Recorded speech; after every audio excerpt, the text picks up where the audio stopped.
যখন 1,68,000 মানুষের সমর্থন পাওয়া যায়, এটা অনেক বেশি সাহস আর অনুপ্রেরণা যোগায়।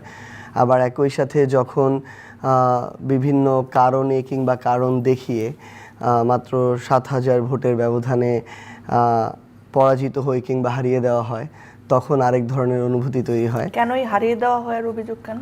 হ্যাঁ, কারণ আমার আসনে আমি যদি জাস্ট একদম ছোট করে বলি, যখন পর্যন্ত প্রায় 80টা সেন্টারে 155টা সেন্টারের মধ্যে রাত 8টা পর্যন্ত 80টা সেন্টারে ভোট ফলাফল ঘোষণা করা হয়, তখন পর্যন্ত আমি 8,000 ভোটে আগানো ছিলাম। তো সেই জায়গা থেকে আমাদের মনে হয়েছে ওই 2-3 ঘন্টা সময় আমাদেরকে একদমই অন্ধকারে রেখে এবং বিভিন্ন সেন্টারে ইলেকশন ইঞ্জিনিয়ারিং করা হয়েছে, যেই জায়গায় যে ভোটের পার্থক্যগুলো দেখানো হয়েছে এইগুলো একদম খুবই অপ্রত্যাশিত, এটা কোনোভাবে হওয়া সম্ভব নয়। কিন্তু পরেরগুলোতে যেভাবে দেখানো হয়েছে 500, 1500, 600, 1700 এই ধরনের পার্থক্য দেখানো হয়েছে।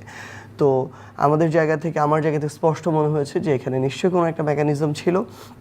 ধরেন যারা হেরে যায় সবসময় তো আমরা দেখি যে ওই পক্ষ থেকে সূক্ষ্ম কারচুপি, স্থূল কারচুপি এগুলা, এবং এইবার আমরা ইঞ্জিনিয়ারিং শব্দটা আবার নতুন করে শুনছি, পুরনো শব্দ তবে নতুন করে আবার শুনছি। সামগ্রিক নির্বাচন, ত্রয়োদশ জাতীয় সংসদ নির্বাচন কেমন হয়েছে যদি জিজ্ঞেস করি? তার আগে একটা জিনিস বলি, মানে এই কথাটা এই কারণেই খাটবে না যে যারা হেরে যায় তারা তখন এরকম বিভিন্ন এক্সকিউজ দেয়। ওই দিন নির্বাচন যখন 11টার দিকে যখন ডিসি অফিস থেকে ফলাফল ঘোষণা করা হয় বিএনপির প্রার্থীকে বিজয়ী, আমি নিজে ওই জায়গায় থেকে বিএনপির প্রার্থীকে অভিনন্দন জানিয়েছিলাম। কিন্তু এখানে বসে তো অভিযোগ করছেন না, সেটাই আমি বলি। তো আমি অভিনন্দন নিজে জানিয়েছি, কিন্তু তারপরের দিন সকাল থেকে যখন আমার বাসায় 155টা সেন্টারে যার প্রধান পোলিং এজেন্ট ছিলেন তারা বিভিন্নভাবে আসতে শুরু করে, তারা তখন এই অভিযোগগুলো জানানো শুরু করে। আমি কিন্তু ওই রাতে ওই চাপের মধ্যে সবার সাথে আমার যোগাযোগ করা সম্ভব হয়ে উঠছিল না, কিংবা তারাও পারছিল না। যে যখন তারা দেখছে তারা একটা মার্জিনে হেরে যাচ্ছে এবং বিভিন্ন স্ট্র্যাটেজিক কারণে তারা তাদের জায়গা থেকে এই আসনগুলো তারা ইঞ্জিনিয়ারিং করে বের করে এনেছে। কিন্তু আপনি দেখেন এখানে তো একটা মানে এত নিরঙ্কুশ বিজয় হয়েছে, এতগুলো আসন, মানে সামগ্রিকভাবে সেই নির্বাচনকে আপনি আসলে কিভাবে? না, হ্যাঁ, সেটাই আমি বলছিলাম যে আমি আমার জায়গা থেকে এটুকু বলতে পারি, নির্বাচনের ভোট গ্রহণ যতক্ষণ পর্যন্ত হয়েছে 4:30 পর্যন্ত, তখন পর্যন্ত আমরা এই জায়গাটাতে আমরা সন্তুষ্ট ভোট গ্রহণ প্রক্রিয়ার সাথে। ফলাফল ভোট যে গণনার যে প্রক্রিয়া এবং ফলাফল ঘোষণা প্রক্রিয়া, এই জায়গায় অধিকাংশ ক্ষেত্রে ঠিকঠাক ছিল। সামগ্রিকভাবে আমরা ওই আসনগুলোতে, আমি স্পষ্ট করে বলি, আমরা দেখেছি BNP plus Awami League plus deep state এবং কিছু এজেন্সি একসাথে মিলে কাজ করে ওই আসনগুলোতে নির্বাচনে সক্রিয় ছিল। হ্যাঁ, অবশ্যই বিএনপি। আপনি দেখেন আমার পঞ্চগড়ে যেদিন নির্বাচন হয় তারপরের দিন বাংলাদেশের প্রথম উপজেলা বিএনপির সভাপতি দাঁড়িয়ে থেকে আওয়ামী লীগের অফিস উদ্বোধন করেছে। তাহলে আপনি আবার নতুন করে নিষিদ্ধ থাকার পর রাজনীতি করবেন, দায়িত্ব আমাদের। এই কমিটমেন্টগুলো করে তারা বিএনপি আওয়ামী লীগ একসাথে নির্বাচন করেছে। এবার আওয়ামী লীগের কিছু ভোট, এগুলো কি জামাত নেওয়ার চেষ্টা করেনি, এনসিপি নেওয়ার চেষ্টা করেনি? আমি একটু আগে বলেছি কিছু মানুষজন আছে যারা নৌকার ভোটার ছিল, শুধুমাত্র সক্রিয় রাজনীতিতে কখনোই ছিল না। কিছু মানুষজন আছে যারা তাদের জায়গা থেকে বিভিন্ন কমিটিতে, ধরেন ওয়ার্ড পর্যায়ের কমিটিতে ছিল, ইউনিয়ন পর্যায়ের কমিটিতে ছিল, কিন্তু তারাও জুলুমে অত্যাচারে আওয়ামী লীগের উপর তারা অতিষ্ঠ ছিল। তারা যখন আন্দোলন হলো অভ্যুত্থানে আওয়ামী লীগের বিরুদ্ধে, তারা কখনোই আওয়ামী লীগের পক্ষে নামে নাই, বরং তারা বলেছে যে তারা মানে আওয়ামী লীগ যে অপকর্ম করেছে তাদের শাস্তি প্রাপ্য। অভ্যুত্থানের আগেও এই মানুষগুলো স্থানীয় পর্যায়ে সম্মানিত ছিল।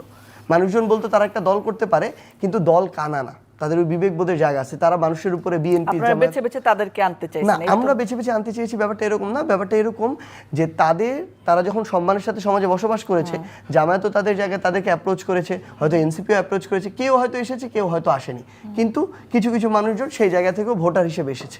আমরাও আমাদের জায়গা থেকে স্থানীয় নির্বাচন এককভাবে নেওয়ার প্রস্তুতি শুরু করেছি, কিন্তু সামনে গিয়ে যদি বৃহৎ স্বার্থে, দেশ এবং মানুষের স্বার্থে আমাদের মনে হয় যে আমাদের সেটাও স্থানীয় নির্বাচনটা জোটের ভিত্তিতে গেলে ভালো হয়, হয়তো সেটা হতে পারে, কিন্তু এখন পর্যন্ত এটা আলোচনায় আছে, সিদ্ধান্ত হয়নি। আর এরপরেই তো আসলে সংরক্ষিত নারী আসন যেটা রয়েছে আমাদের, সেটা নিয়ে কথা আসে, যেহেতু এটা সংখ্যাটাও কম না।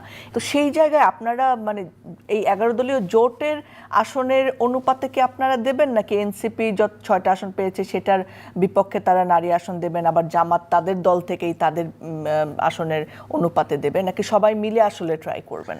বাংলাদেশের অর্থনীতির যে অবস্থা, ভারসাম্যপূর্ণ অবস্থা, এটা কিন্তু এখন খুব একটা ভালো নেই। এই জায়গা থেকে দেশের উত্তরণ প্রয়োজন। দেশের অর্থনীতি যদি ঠিক থাকে, দেশের ব্যবসা প্রতিষ্ঠান থেকে শুরু করে দেশের সকল চালিকা শক্তি এগুলো যদি ঠিক থাকে, দেশ ঠিক থাকবে, মানুষ ঠিক থাকবে। সো এই মূল্যস্ফীতি কমানো থেকে শুরু করে সামগ্রিক জায়গায় সরকারকে গুরুত্বপূর্ণ কিছু পদক্ষেপ নিতে হবে, যেই জায়গাগুলো দলীয়করণ করা যাবে না, এটা যেন আমরা আমাদের জায়গা থেকে দেখি। এবং সর্বশেষ আরেকটা জিনিস বলবো, যদিও অসংখ্য বিষয় আছে, আমরা চাই মিডিয়াতে যেন দলীয়করণটা না হয়। আমরা অভ্যুত্থানের পরে কিন্তু দেখেছি বিএনপির অনেক কেন্দ্রীয় নেতা তারা তাদের জায়গায় বিভিন্ন মিডিয়া হাউসে কর্তৃত্ব নেওয়ার চেষ্টা করেছে, বিভিন্ন গুরুত্বপূর্ণ পদ দখল করার চেষ্টা করেছে। আমরা চাই তারা এই স্পেসটা যেন মিডিয়াতে দেয়, যে আমার একজন মিডিয়া কর্মী, তাদের যেমন জীবনের নিরাপত্তা দরকার, চাকরির নিরাপত্তা দরকার, তাদের যেমন ওইটুকু বেতন কাঠামো থেকে শুরু করে ওইটুকু অর্থনৈতিক সাপোর্ট দরকার, একইভাবে তাদের প্রশ্ন করার স্বাধীনতা দরকার, তাদের পেশাদারিত্বের স্বাধীনতা দরকার। আমরা চাই যে বিএনপি সরকার দল এখন তারা যেন ওই কর্তৃত্বটা না করে, যেটা আমরা আওয়ামী লীগের সময় দেখেছি। এটা তাদের জন্যই ক্ষতিকর হবে, তাদেরই স্বৈরাচার হিসেবে তৈরি হওয়ার রাস্তা তৈরি করে দিবে। এবং এখন যেমন আওয়ামী লীগ দল হিসেবে সবচেয়ে খারাপ জায়গায় এবং নিষিদ্ধ অবস্থায় রয়েছে, তাদের এই অবস্থাকে এটা আমরা চাই না। আমরা মনে করি বাংলাদেশের গণতান্ত্রিক উত্তরণের জন্য বিএনপির দল হিসেবে টিকে থাকাও গুরুত্বপূর্ণ। আমরা এই কার্যক্রমগুলো আওয়ামী লীগের দল হিসেবে টিকে থাকা কি গুরুত্বপূর্ণ? না, কখনোই না। আমরা এখন আওয়ামী লীগ রাজনৈতিক কার্যক্রম তাদের নিষিদ্ধ আছে, দল হিসেবে নিষিদ্ধ আছে। তারা এই নিষিদ্ধ, কিন্তু তাদের আওয়ামী লীগের এই অবস্থার জন্য দায়ী তারা নিজেরাই। সবচেয়ে বেশি মনে হয় আওয়ামী লীগ বিলুপ্ত হয়ে যাবে। দেখেন, মানে আমাদের জায়গা থেকে আমরা এটুকু মনে করি, একটা রাজনৈতিক দল তাদের জায়গা থেকে মানে অন্তর্বর্তীকালীন সরকার যে অবস্থানে ছিল, বিএনপি যদি নিজের হাতে সহযোগিতা করে আওয়ামী লীগকে ফিরিয়ে আনতে চায়, হয়তো আওয়ামী লীগকে তারা ফিরিয়ে আনার এই অপচেষ্টাটা করতে পারে।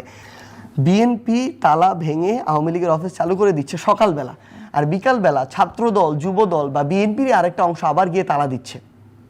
তার মানে ওই মানুষগুলো ছিল নির্যাতিত, নিপীড়িত।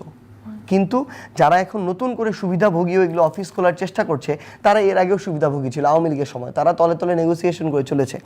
তাহলে দিন শেষে যেটা হবে, এই অপচেষ্টা যদি বিএনপির একটা অংশ করে বা বিএনপির সহযোগিতায় হয়, তাহলে আমি স্পষ্ট করে এইটুকু বলতে পারি যে বিএনপিরই একটা অংশ বিএনপির বিরুদ্ধে বিদ্রোহ করবে, এবং ওই অংশটা এবং বাংলাদেশের এই বাংলাদেশপন্থী যে মানুষগুলো রয়েছে, অভ্যুত্থানের সাথে সম্পর্কিত যে মানুষগুলো রয়েছে, তারা আবার তাদের জায়গা থেকে রাস্তায় নেবে, এটার বিরুদ্ধে বিচার দাঁড়াবে। কার্য সম্পূর্ণ হওয়ার পরে আওয়ামী লীগ যদি আইনগতভাবে লেজিটিমেসি ফিরে পায় তাদের কাজের, তাহলেও কি আপনারা এরকম বলবেন যে না, তুমি এই নামে আর রাজনীতি কিভাবে ফিরে পাবে? মানে একটা দল গণহত্যা করলো, অংশগ্রহণ করলো সেই গণহত্যায়, তাদের নির্দেশে হলো 1000-এর বেশি মানুষকে জীবন দিতে হলো। দল হিসাবে তো আওয়ামী লীগকে বিচার করা হয় না, আওয়ামী লীগের বড় বড় নেতাকর্মীদের বিচার করা হয়েছে, কয়েকজনের রায়ও হয়েছে, কিন্তু দল হিসাবে তো এখনো করে নাই।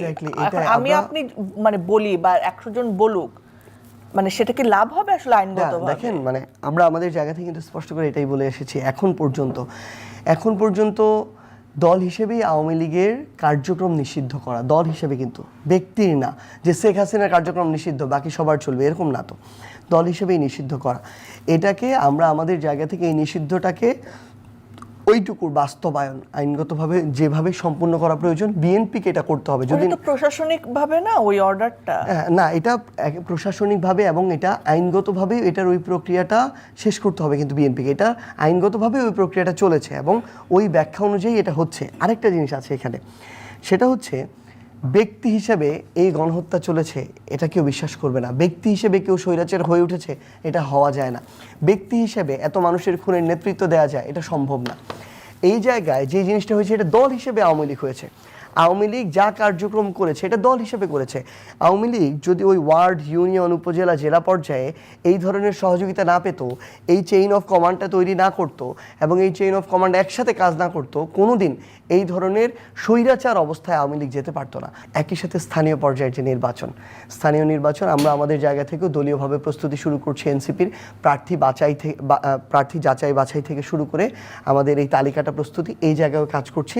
এবং দিন শেষে আমাদের ওই মধ্যম পন্থার যে আদর্শিক জায়গাটা, সেই জায়গাটা আমাদের যে নারী অধিকার প্রতিষ্ঠা থেকে শুরু করে বিভিন্ন সম্প্রদায়ের সংখ্যালঘু থেকে শুরু করে আমাদের যারা আদিবাসী ক্ষুদ্র নৃগোষ্ঠীর ভাইরা রয়েছেন, সবাইকে কেন্দ্র করে আমাদের ওই পলিসিগুলো তৈরি করা, আমরা ওই জায়গাটাতে কাজ করছি। আশা করি খুব শীঘ্রই আমাদের মাঠ পর্যায়ের কাজগুলো শুরু হবে।